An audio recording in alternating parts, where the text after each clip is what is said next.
Welcome back to our channel. Today is Friday, a beautiful day, but honestly, my brain is completely fried after watching the latest GH episodes. I am literally vibrating with anxiety, and I just need to vent. Let's talk. I cannot believe they actually did it. I am literally sitting here typing this at 2 a.m. because I am so worked up and I just need to get this out of my system to people who actually understand what is happening. We have been waiting for the other shoe to drop with this Pier 55 shooting storyline, and they didn't just drop the shoe, they threw the whole entire closet at us. Rocco Falconeri, little Rocco, confessing to Britt Westbourne in the General Hospital chapel. I mean, my jaw unhinged and hit the floor. The sheer poetic cinema of this moment is going to haunt me for years. Let's just break down this chapel scene, because the layers here are absolutely insane. Rocco has been carrying this massive crushing weight of guilt for weeks. He knows Jason Morgan, a man who has already lost so much of his life to false imprisonment, and WSB custody is sitting in a dark cell taking the fall for him. And Rocco just couldn't take it anymore, so he goes to Britt, and of course he goes to Britt because Britt was there. But wait, I'm getting ahead of myself. The absolute irony of Rocco confessing to Britt. Remember when Britt was the ultimate britch and stole Lulu's embryo? She literally carried this boy. There is this twisted, messed up maternal bond there that the writers are finally tapping into again, and I am so here for it. And Britt's reaction give Kelly Thiebaud the Emmy right now. Every single Emmy. She didn't just gasp. She completely lost her mind. If Cullum finds out that you shot him, we're dead. She was screaming in a hospital chapel. I was shouting at my screen. Britt, lower your voice. Cullum is literally down the hall, and this man is a ruthless murderer. But you can feel her absolute raw terror. She knows Ross Cullum is a monster. She knows Cullum stabbed Marco Rios. And now she realizes that the kid she technically gave birth to is the one who put a bullet in Cullum's back to save her and Jason. So now Britt is backed into the most agonizing corner in daytime television right now. On one hand, you have Jason Morgan. Jason has already lost so much. Remember his traumatic brain injury, the way it altered his entire life path. He has suffered enough. And now he's sitting in a WSB interrogation room facing federal charges just to protect a kid. Britt loves Jason. We all know she does. But on the other hand, you have Rocco. If she tells the truth to save Jason, Cullum will absolutely obliterate Rocco. Cullum will not hesitate to murder a teenager. So Britt is teetering on the edge of actual madness, trying to figure out how to save both of them.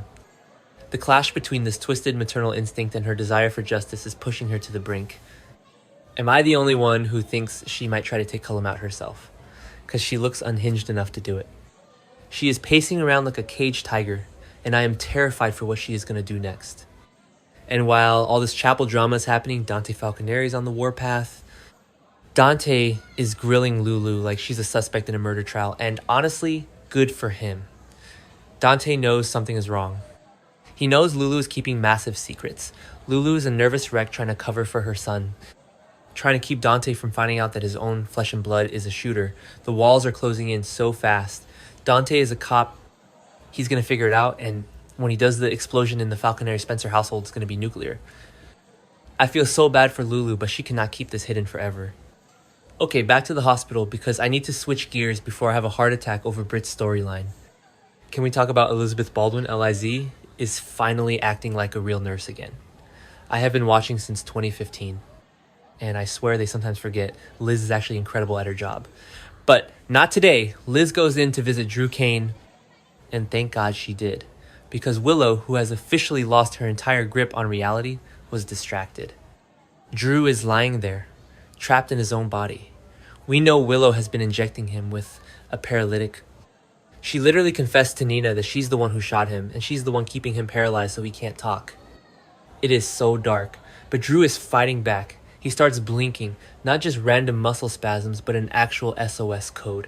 And Liz catches it.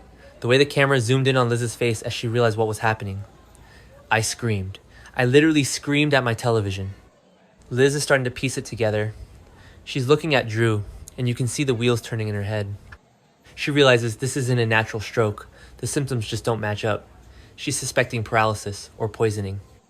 And the tension in that room was so thick you could cut it with a scalpel. because Willow realizes that Liz knows something is wrong.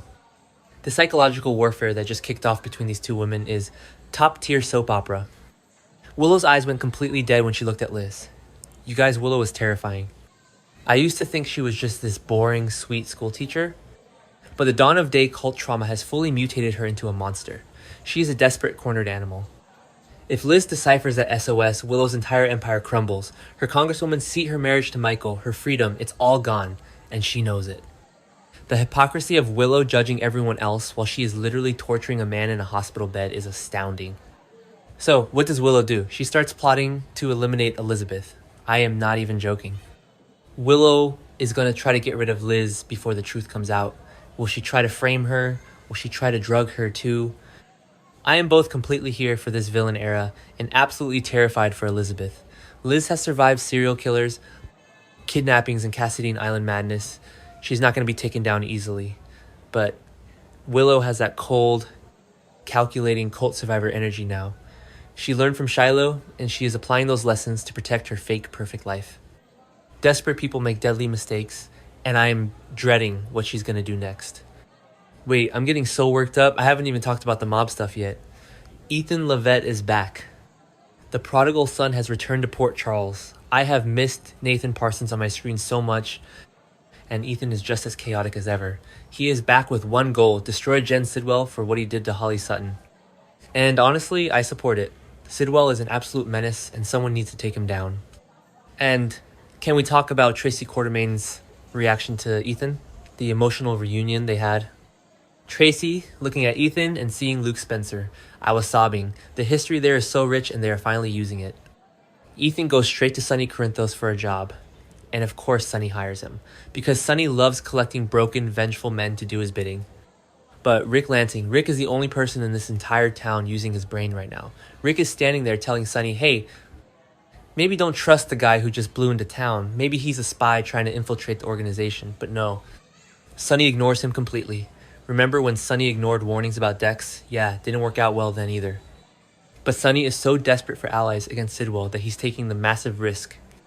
But here is the juiciest part that nobody's talking about.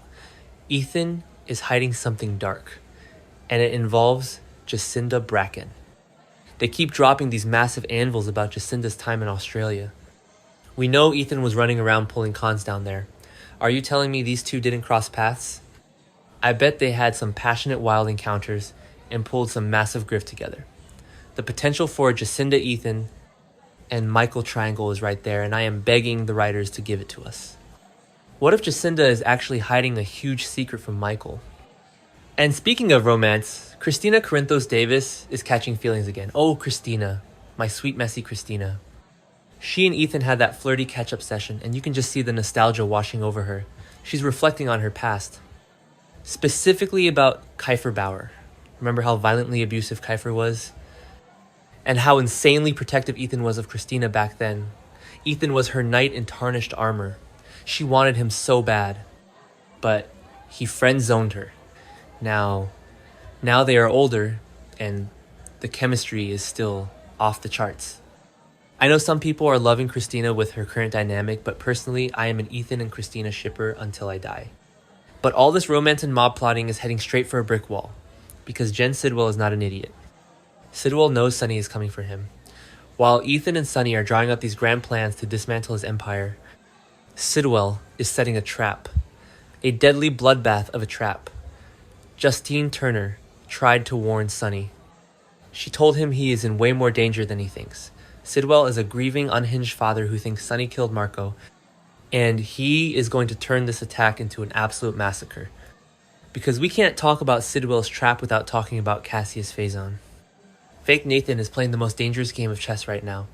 He is whispering in Sidwell's ear, manipulating the board, and making sure everyone is looking in the wrong direction. Cassius is the one who planted the idea that Lucas Jones is guilty of killing Marco Rios. And poor Lucas. Lucas is just trying to live his life, trying to figure out this crazy medical prototype, and now he has a massive target on his back. Sidwell is going to unleash hell on Lucas if Sonny and Ethan don't get to him first. The pacing of the show right now is absolutely relentless. For months we were dragging, but now every single episode ends on a massive cliffhanger, and I am losing sleep over it. I am genuinely terrified for May sweeps. Who is going to survive this? If Sidwell unleashes his men, we could lose some major characters. I need Jason to break out of WSB custody and save everyone. But he's too busy protecting Rocco. The writing right now is so interconnected and brilliant, but it is stressing me out so badly. I feel like I need a support group just to process what is happening in Port Charles right now. I just needed to get all of this out of my system before I try to sleep. The Rocco and Britt dynamic is destroying me emotionally. The Liz and Willow showdown is going to be epic, and the Ethan, Sunny, and Sidwell war is going to leave Port Charles in ashes. Let me know in the comments if you guys are as freaked out as I am, because I feel like I'm taking crazy pills watching all these characters walk straight into their doom. Okay, I'm done. Deep breaths.